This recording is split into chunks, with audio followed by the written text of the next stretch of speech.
Olá, bom dia! Você certamente já ouviu falar nos termos Procurador de Justiça, Ministério Público e outros tantos. Mas será que você realmente sabe suas funções e papel na sociedade? Se não, e sempre teve vergonha de perguntar, acertou o programa, porque hoje aqui a gente vai explicar tudinho. Fica aí que eu já volto aqui no Programa do Bem, no Responsabilidade.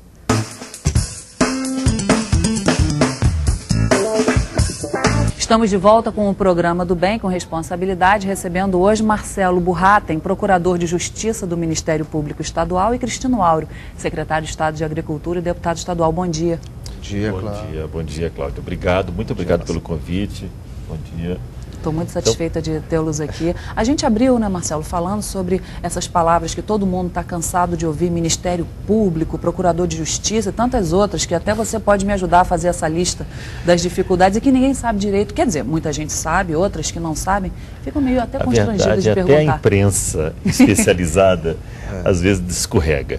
Mas, olha, Cláudio, primeiro quero te agradecer a oportunidade de mais uma vez a gente levar para um público especializado ou não, o nome do Ministério Público. Explicar para a sociedade, de alguma maneira, e o nosso deputado pode perceber a gama que a gente tem hoje de atribuições, quer dizer, é uma oportunidade única e é sempre bom que a gente consiga passar para a população que, na verdade, não entende muito esses jargões jurídicos, os termos, e na verdade, para que servem as instituições.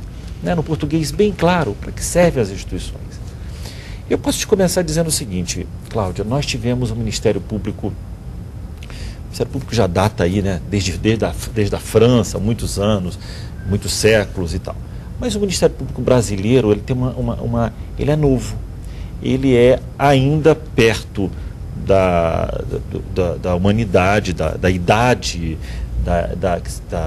da idade que se pode dizer entendível, sob o ponto de vista sociocultural, é muito novo. Ele é muito novo. O Ministério Público do Rio tem 50 anos, 50 e poucos anos. Agora você veja, o que mudou no Ministério Público? O que o Ministério Público se tornou hoje essa instituição em que as pessoas acreditam, creem? Foi um instrumento chamado a Constituição de 88. A Constituição de 88 trouxe, a gente usa muito esse termo, é um jargão nosso, uma nova roupagem ao Ministério Público. É como se fosse aquela instituição que estava ali vestida meio combalida, meio desajustada, maltrapilha, e que se veio, e que é a chamada Constituição Cidadã, ela realmente trouxe, ela deu ao Ministério Público instrumentos para atuar. O que é dar instrumentos para atuar? O que o Ministério Público faz? Exatamente. O que é dar instrumentos para atuar? Ele permitiu, deu ao promotor, aquela pessoa que é concursada, concurso muito difícil, todo mundo sabe disso, deu àquele promotor instrumentos para que ele haja em nome da sociedade, em prol da sociedade. O que se via antigamente? O que era ser promotor de justiça no passado? Era aquele homem carrancudo, acusador contumaz de quem? Do criminoso. Do cara que roubou a galinha, ou do cara que efetivamente estuprou uma pessoa, ou então matou um cidadão. Você viu o promotor, o Ministério Público muito ligado, deputado, aquela figura do promotor do júri. Sim. Era o promotor acusador, era o promotor do crime. Isso mudou muito, veio a tempo, essa mudança é muito boa, sem embargo de se compreender do teu telespectador saber que a parte criminal continua e é atuante continua sendo importante. Mas hoje nós temos um Ministério Público chamado Cidadão. O Ministério Público que trata, que cuida do meio ambiente, do consumidor. Importante. É um agente extremamente regularizador, você poderia dizer? A princípio, não só regularizador, mas que deseja regularização das situações. Né? Como fiscal da lei e como parte. Né? Como parte é isto, entrar com ação para regularizar um lixão. Um lixão. Tivemos há pouco tempo aqui no Rio de Janeiro um caso de 2 pessoas que foram mortas por conta de artefatos encontrados no lixão. Né? tivemos oportunidade, certamente aquele lixão irregular, o Ministério Público poderá atuar ali, fechando o lixão. Tivemos a oportunidade de ver um grande traficante do Rio de Janeiro ser solto, né? E que comandava aí o tráfico em determinado morro. Certamente o Ministério Público atuou ali. Atuou como? Dando um parecer ao juiz, dizendo, olha, Excelência, esta pessoa, este meliante continua perigoso para a sociedade. Ele não pode sair, como de fato houve. Houve um parecer do Ministério Público que atua na vara de execução penal contra essa soltura. E são exemplos. Muito bem, pessoas que eventualmente não querem cumprir a lei antitabagista, quer dizer, que hoje tem em São Paulo. Quer dizer, hoje a questão relativa ao consumidor, né, o produto defeituoso.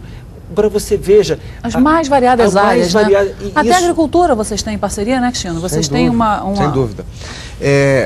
O MP... Como que você definiria, né, do ponto de vista seu como secretário, como deputado, o MP, você que utiliza os serviços? Eu quero... Grandes parceiros de qualquer maneira sempre. Sem dúvida, sem dúvida. Nós temos tido boas experiências, eu quero aqui dar um testemunho nessa linha, né, porque não só de ações que nós, de alguma maneira, identificamos no âmbito da agricultura, da pecuária, da pesca, do abastecimento, que é relativo aí ao suprimento do consumidor das principais matérias-primas e itens, né, do dia a dia das pessoas, e que passa muito por esse acompanhamento da Secretaria, do Ministério, enfim. Nós somos órgãos que inspeciona, que de alguma maneira atua e que precisa do apoio frequente do Ministério Público Estadual, principalmente, nos ajudando a disciplinar, a ordenar o atendimento nessas áreas.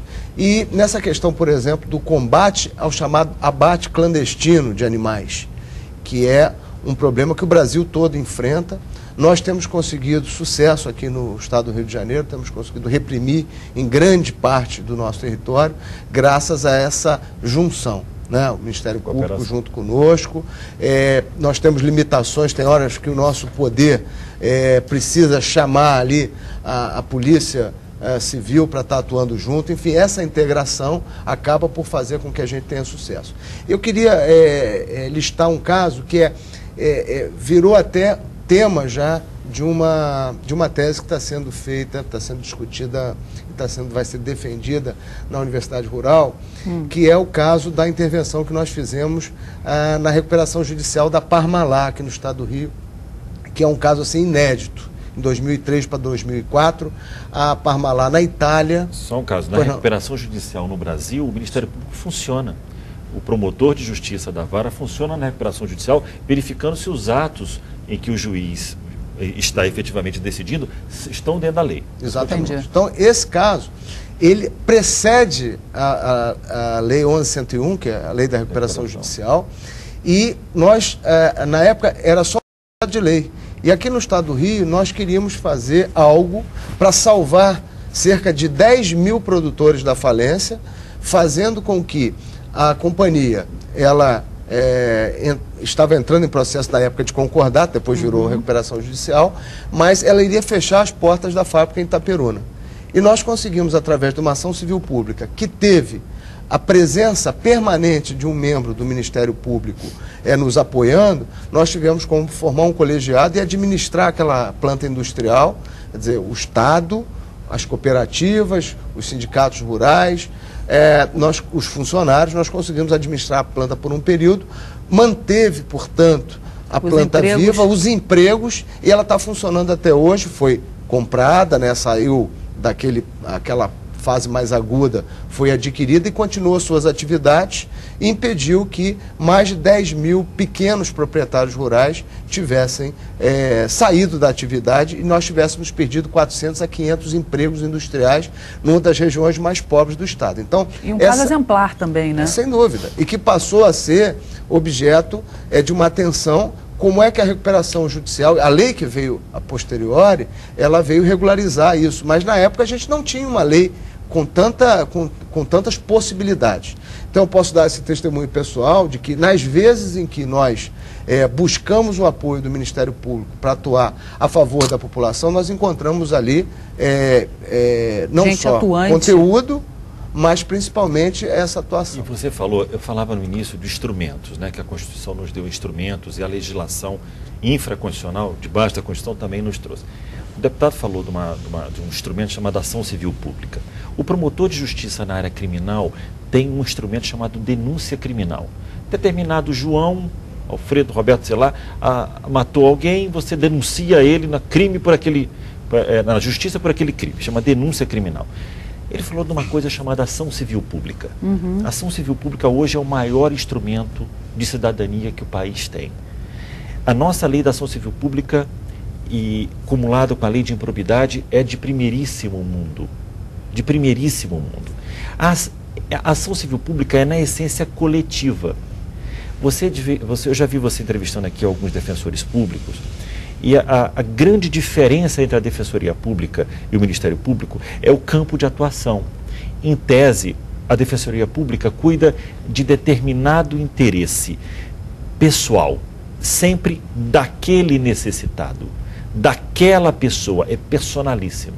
O Ministério Público, com esse instrumento, trouxe a ele os chamados direitos transindividuais. Ultrapassam o direito do indivíduo, é o interesse difuso da coletividade. Agora você veja como o ar que nós respiramos. Determinada fábrica começa a expelir fuligem e polui o meio ambiente. Isso atinge a quem? A você? A todos a nós. Sua filha? A todos nós. Numa área de 100, 200, 300 metros, 500 metros, 10 quilômetros. Então cabe aí ao Ministério Público atuar. Diante de quê? Do chamado inquérito civil público. O inquérito civil público é o instrumento pelo qual o promotor instaura um procedimento para investigar. Tem 4, 5, 6 fábricas. Vamos ver qual é a fábrica. Tem 4, 5, 6 abates, abatedores. Vamos ver qual é o abatedor que está fazendo e está vendendo a carne sem o selo do CIF, né? Da inspeção. Então, esse tipo de inquérito, ele na verdade serve para a ação que o promotor vai entrar no final. Então ele instaura o inquérito, investiga, encontra um culpado. O culpado é X, o culpado é a empresa XPTO, muito bem. Entra com uma ação civil pública, para quê? E defendendo quem? Todos nós, aquela coletividade. Cada um de nós não vai precisar entrar com ação para fechar a fábrica. Entendi. Procure o Ministério Público e ele então, com esta ação, ele aparece lá como autor da ação, sabe o que, Cláudio? Ministério Público do Estado do Rio de Janeiro. Quer dizer, despersonifica. Aquela pessoa não vai ser prejudicada pelo poder econômico, punida. Eu quero deixar um negócio também claro, importante dizer. O governo de Sérgio Cabral tem sido, assim, um grande parceiro do Ministério Público. Nós temos campos do Ministério Público, principalmente na parte da sonegação fiscal, que ajuda muito o Estado. Ajuda muito o Estado do Rio de Janeiro. Nós temos coordenadorias, promotores especializados nessa questão da fiscalização, né, da sonegação fiscal. E isto ajuda a arrecadação do Estado. E o governo tem sido assim um grande parceiro. Todas as vezes em que o governo precisou de uma ação mais efetiva do Ministério Público em setores A, B ou C, o Ministério Público estabelece. Então o que significa? Hoje eu acho, Cláudio, que o Ministério Público é o grande... Como é que você definiria o Ministério Público hoje? Eu acho que o Ministério Público hoje é o grande elo entre a parte da sociedade e o poder público.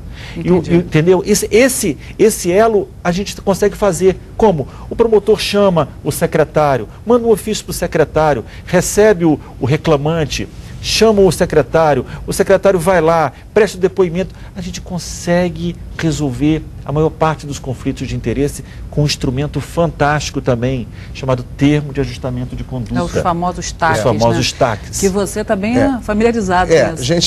A gente tem utilizado muito, você vê, nós estamos negociando agora na região do Norte Fluminense, no que diz respeito ao ajustamento de conduta das usinas, os produtores de cana, aquela questão de queima da cana para colheita, que é um problema que se arrasta há décadas e que finalmente nós estamos chegando num modelo que a gente acredita possível de avançar. Aquelas questões relativas às cheias e inundações que que vinham se agravando ao longo dos anos e que foi o governador Sérgio Cabral que de fato inaugurou uma ação muito efetiva de recuperação dos canais desde 2007,